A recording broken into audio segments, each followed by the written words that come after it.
5 seconds. That is a tremendous responsibility.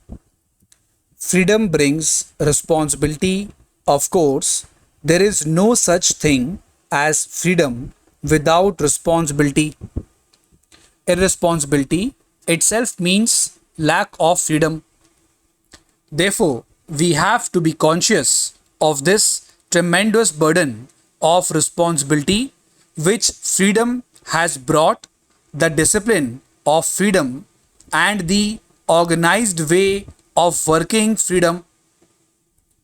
But there is something even more than that, the freedom that has come to India by virtue of many things inevitably leads India to play an important part in world affairs.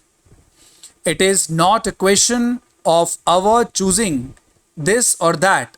It is an inevitable consequence of what India is and what a free India must be. And because we have to play that inevitable part in world affairs, we have another and greater responsibility. Sometimes, with all my hope and optimism and confidence in my nation, I rather quake at the great responsibilities that are being thrust upon us and which we cannot escape. If we get tied up in our narrow controversies, we may forget this. Whether we forget it or not, that responsibility is there. If we forget it, we fail in that measure. Therefore, I would beg of this House to consider these great responsibilities that have been thrust upon India and on us in this House, because we represent India in this as in many other spheres, and to work together in the framing of the Constitution, always keeping that in view, for the eyes of the world are upon us, and the hopes and aspirations of a great part of the world are also upon us. We dare not be little. If we do so, we do an ill service to our country and to the hopes and aspirations of other countries that surround us. It is in this way that I would like the House to consider this Constitution. First of all, to keep the objectives resolution before us and to see how far we are going to act upon it, how far we are going to build up, as we said in the resolution, an independent sovereign republic where in all power and authority of the sovereign independent India, its constituent parts and organs of government are derived from the people, and wherein shall be guaranteed and secured to all the people of India justice, social, economic, and political equality of status, of opportunity, and before the law, freedom of thought, expression, belief, and worship. The House will remember that when I brought the motion of the objectives resolution before this House, I referred to the fact that we were asking for, or rather, we were laying down that our constitution should be framed for an independent sovereign republic. I stated at that time, and I have stated subsequently, that this business of our being a republic is entirely a matter for us to determine. Of course, it has little or nothing to do with what relations we should have with other countries, notably the United Kingdom or the Commonwealth that used to be called the British Commonwealth of Nations? That was a question which had to be determined again by this House and by no one else independently of what our constitution was going to be.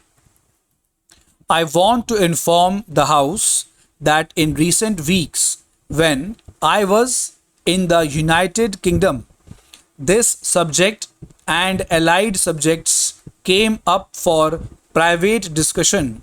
There was as no public discussion or decision because the Commonwealth Conference which I attended did not consider it at all in its sessions.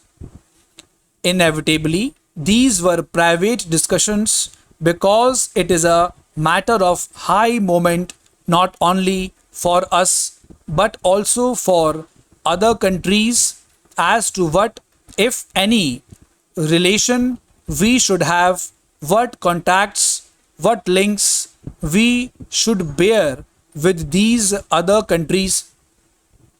Invariably, the first thing that I had to say in all these discussions was that I could not, as an individual, even though I had been honored with the high office of Prime Ministership, I could not in any way or in any sense commit the country nor even the government which I had the honor to represent.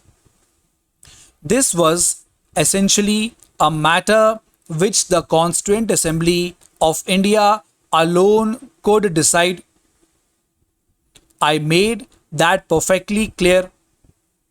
Having made that clear, I further drew their attention to the objectives resolution of the Constituent Assembly. I said it was of course open to the Constituent Assembly to vary that resolution as it could vary everything else because it was sovereign in this and other matters. That was the direction which the Constituent Assembly had given itself and to its Constitution Drafting Committee, and as long as it remained as it was, the Constitution would be in terms of the objectives resolution. Having made that clear, sir, I said that it had often been said on our behalf that we desired to be associated in friendly relationship with other countries, with the United Kingdom and the Commonwealth. That is all I wish to say about the matter because in the course of the session this matter will come up. Students, be ready for the outlines. 5 seconds to go.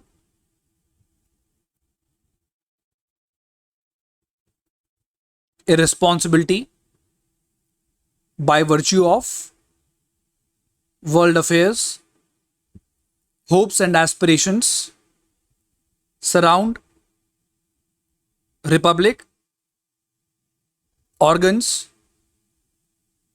expression to the fact that Commonwealth in recent weeks,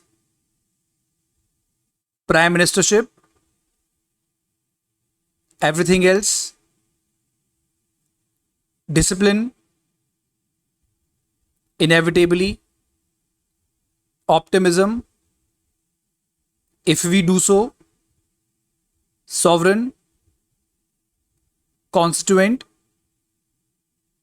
before the law, worship, subsequently, determine as to what? Constituent Assembly.